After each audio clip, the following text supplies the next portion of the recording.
Popin Media. Erinnya lyange nze Kivumbi Godfrey atwala ebyokulonda mu Nazigo Town Council yonna. Nze kakasa abantu bano abeesimbawo. Ky'ekyamazima ndowooza olw'obukozi bwabwe bulungi tebafuna kuba bavuganya. Muyimirire sooke mbalage mu bantu bano nti muyiseewo unopposed. Hajati Farida Kibowa yayitawo unopposed nga talina muntu amuvuganyizza.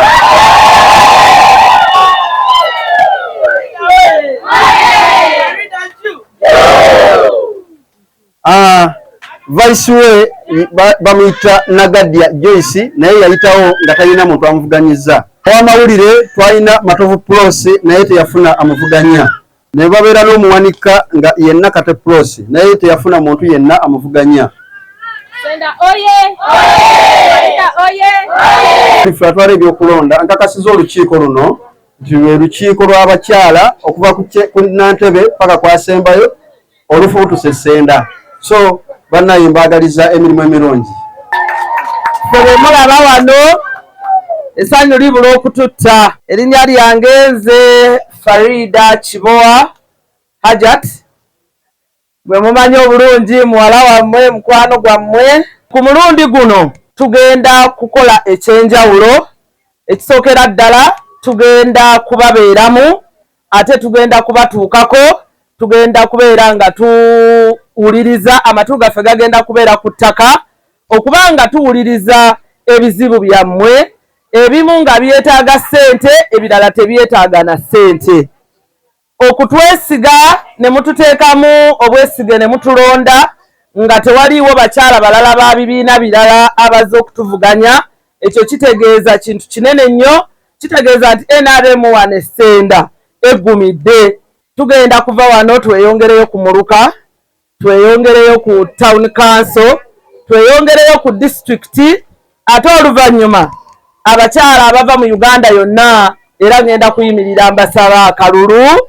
Gavumenti ya Uganda ekulwa President Yoweri Kaguta Museveni yalaba nga kisaanidde abakyala bokka okubeera n'obukulembeze bwabwe kutandikira ddala ku byalo.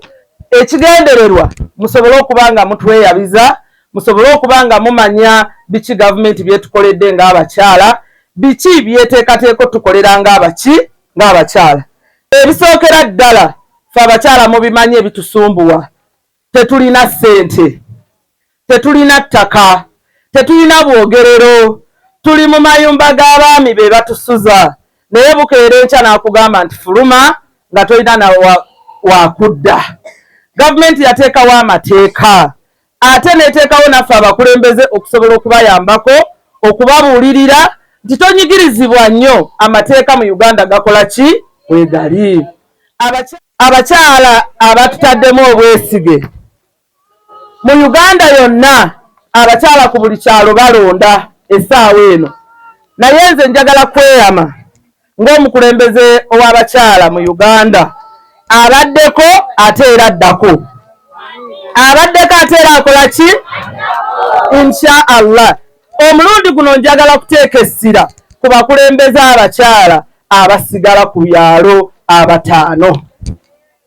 Abakyala abo njagala tubawe amaanyi basobole okubeera nga buli nteekateeka ya gavumenti bagimanyi era nga n'ekyokukola bakola ki?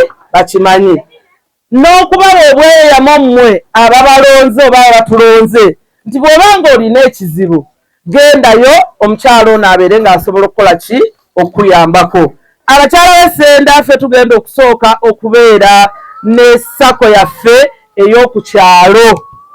Ffenna nkimanyi tulina ebibiina eby'enjawulo, ebibiina byaffe eby'enjawulo ebyo, naye tugenda kubeera ne saving group yaffe etugatta ffenna nga bwe tutudde wano.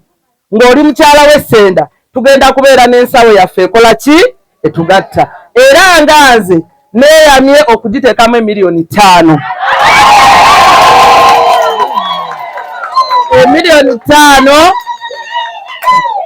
$5,000,000 njaziteekamu, nammwe buli omu aleete kyalina akiteekemu tusevinge nga tusobola okwewola obusente obutono obwo ne bubeera nga butuyambako mu nnimiro zaffe n'okukola obulimu bwaffe obutono. Ezo nga ssente zaffe.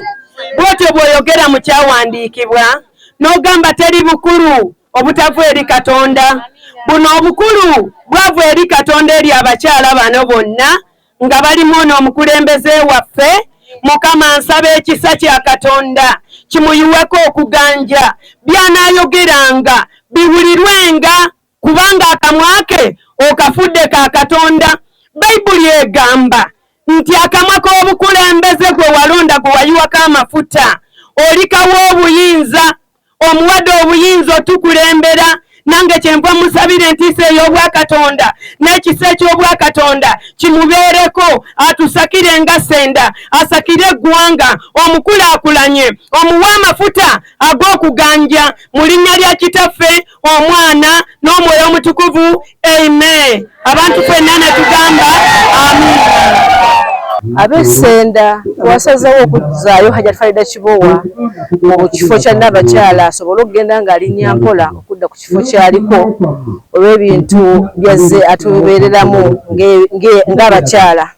Abakyala atukoledde ebintu bingi ng'ate National Women's Council tebadde na ssente nga National Women's Council, naye ng'atoola ku kitone kikye kyalina n'asobola okuba nga atuleeterako naffe tukola ki ne tukiganyirwamu, ate nga tafa ku kyalo nti afa ku kyalo kimu Ssenda nga Ssenda, wabula ng'afa ku Uganda yonna. Kutambuza Hajjati paka walina okukola ki okubeera. Kyetusaba ki bamaama musabire Hajjati afune obukulu weewaawo yeyongereko. Ogwange gwa kumutembeeta mutegekera kakiiko katu Town Council saagala wulirayo amuteekako bimusitresinga. Ekyamazima tuli wano era kyetufubako kati ne ku district kibeere bwe kityo. Amin.